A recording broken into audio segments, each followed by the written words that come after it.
Mwiriwe neza, ndabasuhuje, amahoro y'Imana abane namwe. Nk'ibisanzwe amazina ni Theoneste. Nk'uko nagiye mbibasezeranya muri gurupe ku mugoroba, nabasezeranyije ko tugiye kujya dukora ikiganiro bita uyu munsi mu itangazamakuru rya Scholarship. Ikiganiro uzajya kibategurira kandi akakibagezaho ni Mr. Theoneste. Reka dutangire.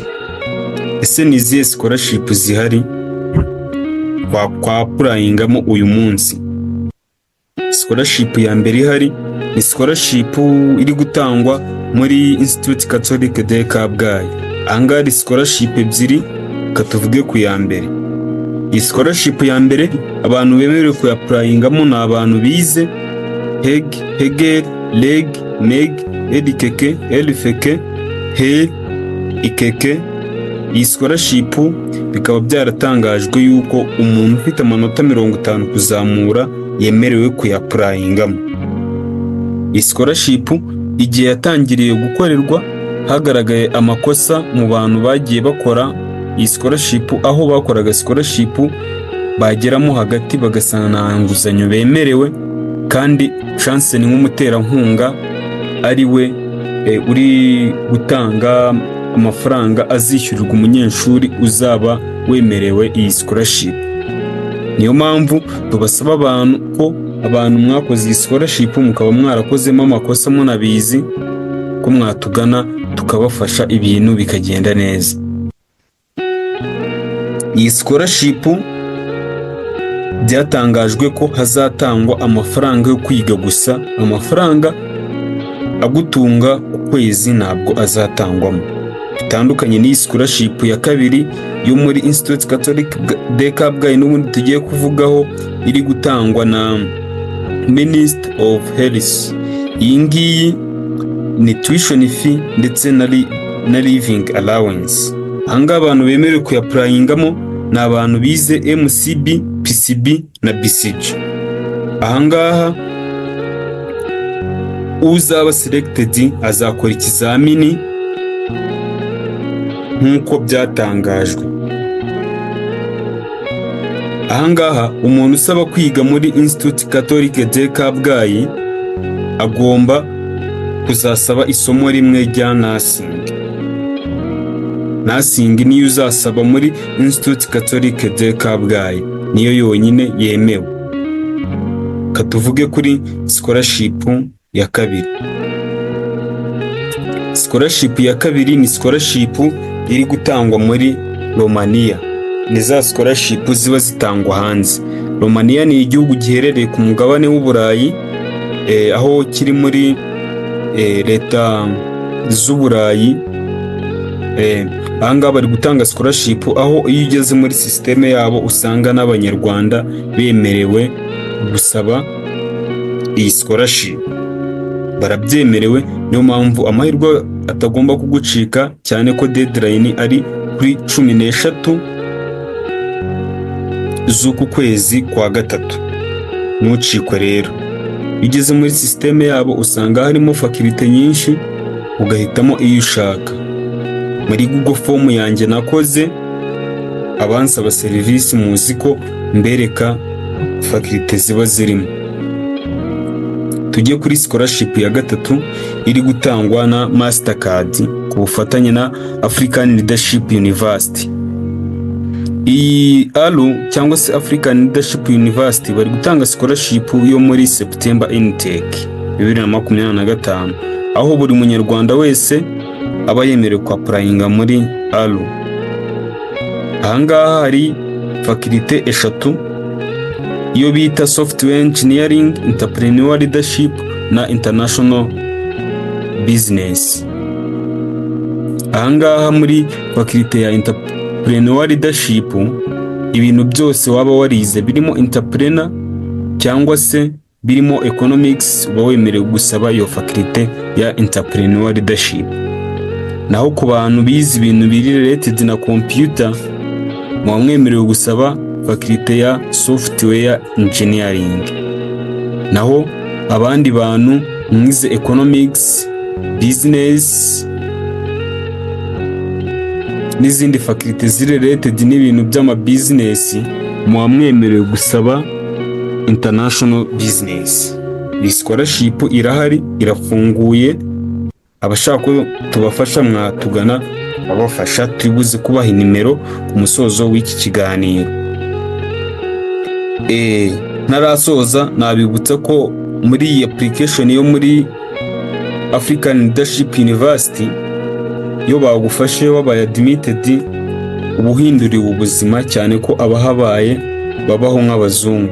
Abahaba babaho nk'abazungu kubera ko bahabwa agera ku 450 ya buri kwezi. Tujye ku yindi application iri gutanga, indi kaminuza iri gutanga scholarship bita Kepura. Ahangaha muri Kepura hari gukorwa scholarship aho impunzi ndetse n'abafite ubumuga bahamagariwe gukora iyi scholarship ari benshi, ariko n'abantu badafite ubumuga namwe mwemerewe gukora iyi scholarship. Aho mu gukora iyi application naho bakubaza ngo ushaka kwiga iki, ahubwo bitewe wowe n'ibyo wize ndetse n'uburyo watsinze baguhitiramo faculty ushobora kuziga ugeze muri Kepura. Tugiye kuri scholarship yindi iri gutangwa muri Ines Ruhengeri ku bufatanye na Minisante. Abemerewe gusaba iyi scholarship ni abantu bize MCB, PCB na BCG. Iyi scholarship uyisaba muri Ines agomba kuba ari gusaba midwife na anesthesia. Aho ngaho ni full funded, bivuze ko baguhereza tuition fee ndetse na living allowance. Naho umuntu usaba general nursing na biomedical laboratory sciences, ahangaha baguhereza tuition fee yonyine. Usaba izi scholarship ziri gutangwa na Minisante byibuze agomba kuba afite letter C muri biology ndetse na chemistry, kandi akaba yarasoje mbere ya 2023. Ubwo 2023 kumanura bose baremerewe, ariko abasoje muri 2024 ntabwo bemerewe. Tugiye ku yindi scholarship iri gutangwa muri CUR Catholic University of Rwanda. Abantu bemerewe gusaba iyi scholarship ni abantu bize MCB, PCB na BCG. Aho usaba iyi scholarship asaba kwiga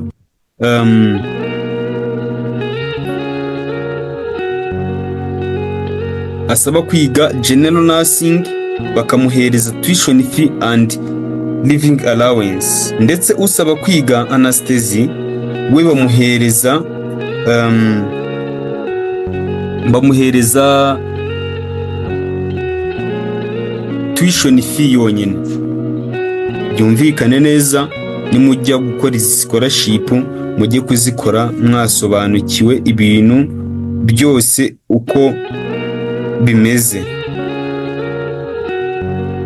Sori gato, usaba kwiga general nursing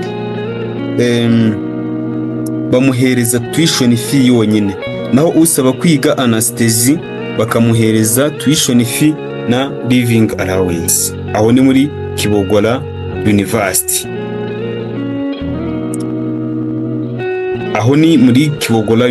Noneho muri Catholic University of Rwanda, usaba kuhiga agomba kuba yarize PCB, BCG na MCB.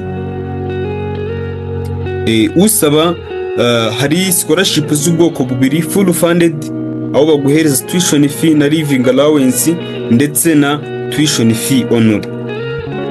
Ahangaha rero usaba kwiga midwife muri Catholic University bamuhereza scholarship irimo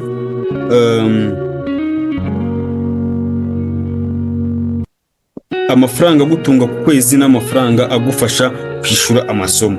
Naho usaba kwiga general nursing bamuhereza azero, bamuhereza tuition fee yonyine. ubwo y'amafaranga yo kugutunga ku kwezi nayaba arimo. Wibuke ko kugira ngo wapurayinge hano ugomba kuba warasoje mbere ya 2024, ubwo ni 2023 kumanura, ndetse ukaba ufite leta C muri biology cyangwa se chemistry. Ibi bintu byumvikane neza.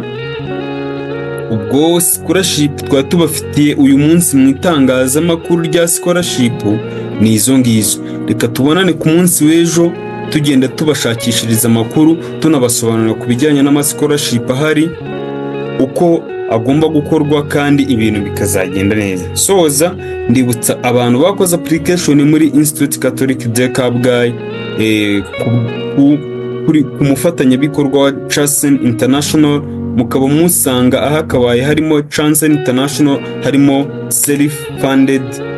Tugane tubafashe scholarship zanyu tuzikore zirangire neza. Nabifuriza ko mwagumana amahoro y'Imana. Nk'abantu mwe nimwibagirwe gukora subscribe na like. Dukunze ukuntu twabanye namwe. Amafufu n'amafaranga bibafubike. Bye.